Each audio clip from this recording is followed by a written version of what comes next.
दीपक की लौ। उत्तर प्रदेश के एक छोटे से गांव राजेपुर में सुबह की पहली किरण खेतों पर पड़ते ही जीवन जाग उठता था। बैल खेतों की ओर बढ़ते, औरतें कुएं से पानी भरती और बच्चे स्कूल के लिए तैयार होते। इन्हीं बच्चों में एक था दीपक, 19 साल का युवक, जिसके चेहरे पर उत्साह था लेकिन आंखों में जिम्मेदारी भी। वह गांव का पहला लड़का था जिसने इंटरमीडिएट की परीक्षा टॉप की थी।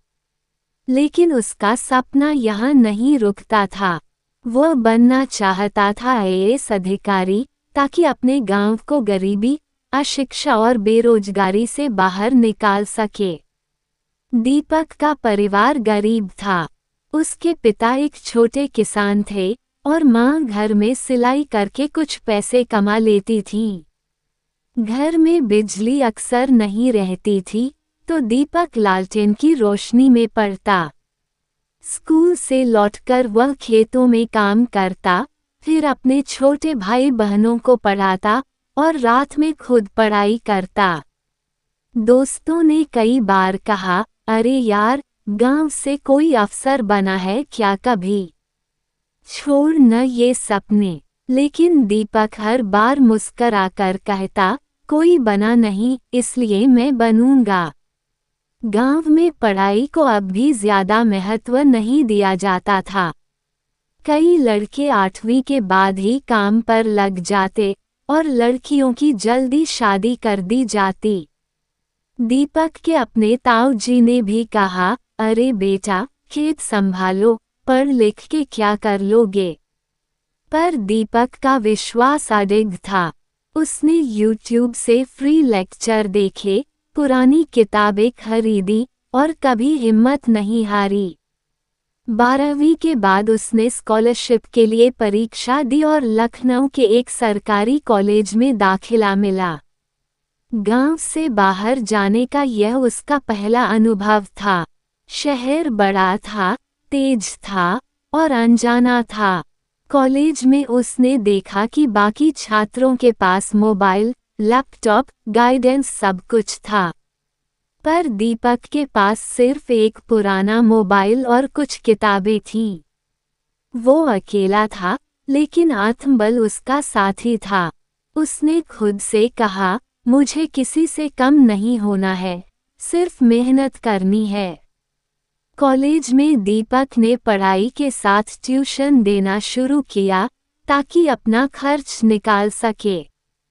कई बार पैसे खत्म हो जाते तो वो दिन भर भूखा रहता, लेकिन वो कभी शिकायत नहीं करता। लाइब्रेरी उसकी दुनिया बन गई थी। वो घंटों वहां बैठकर नोट्स बनाता, अखबार पढ़ता और खुद को तैयार करता उस दिन के लिए जब वह अपने गांव वापस लौटेगा, अफसर बनकर। कॉलेज में पढ़ते समय भी दीपक हर छुट्टी में गांव आता। वह वहां के बच्चों को पढ़ाता, लड़कियों को आगे बढ़ने के लिए प्रेरित करता और युवाओं को मोबाइल के सही उपयोग के बारे में समझाता। धीरे धीरे गांव के लोग उसे सम्मान देने लगे। अब लोग कहते, दीपक तो सच में कुछ कर दिखाएगा। कॉलेज खत्म होते ही दीपक ने यूपीएससी की तैयारी शुरू की। पहले ही प्रयास में उसने प्रीलिम्स पास कर लिया, लेकिन मेंस में रह गया। ये झटका बड़ा था। गांव के कुछ लोगों ने फिर से कहना शुरू कर दिया, अब वापस आ जाओ बेटा, ये शहर तुम्हारे बस का नहीं। पर दीपक ने हार नहीं मानी। उसने अपनी गलती ढूंढी, फिर से तैयारी की और खुद को और मजबूत किया। अगले साल दीपक ने फिर परीक्षा दी। इस बार न सिर्फ प्रीलिम्स और मेंस पास किया, बल्कि इंटरव्यू में भी शानदार प्रदर्शन किया। जब यूपीएससी का रिजल्ट आया, तो गांव में ढोल बज उठे। दीपक का चयन हुआ था भारतीय प्रशासनिक सेवा आईएएस में। पूरे गांव ने उसे कंधों पर उठा लिया। वह अब न सिर्फ अपने माँ बाप का गर्व था, बल्कि पूरे गांव की उम्मीद बन चुका था। अधिकारी बनने के बाद भी दीपक ने कभी अपनी जड़ों को नहीं छोड़ा। उसने अपने गांव को मॉडल गांव बनाने का सपना लिया। लड़कियों की शिक्षा के लिए विशेष योजनाएं लागू की, किसानों को नई तकनीक सिखाए, युवाओं के लिए स्किल डेवलपमेंट सेंटर खुलवाया और सबसे खास एक डिजिटल लाइब्रेरी बनवाई जिसमें गांव के हर बच्चे को फ्री इंटरनेट और गाइडेंस मिलता था। अब राजेपुर गांव का नाम देश के उन गांवों में लिया जाने लगा जहां से बदलाव शुरू हुआ।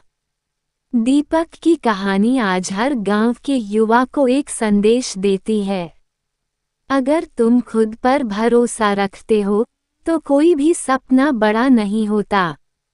सुविधाएं नहीं, संकल्प जरूरी है। और जब तुम बदलते हो तो तुम्हारे साथ पूरा समाज बदलता है।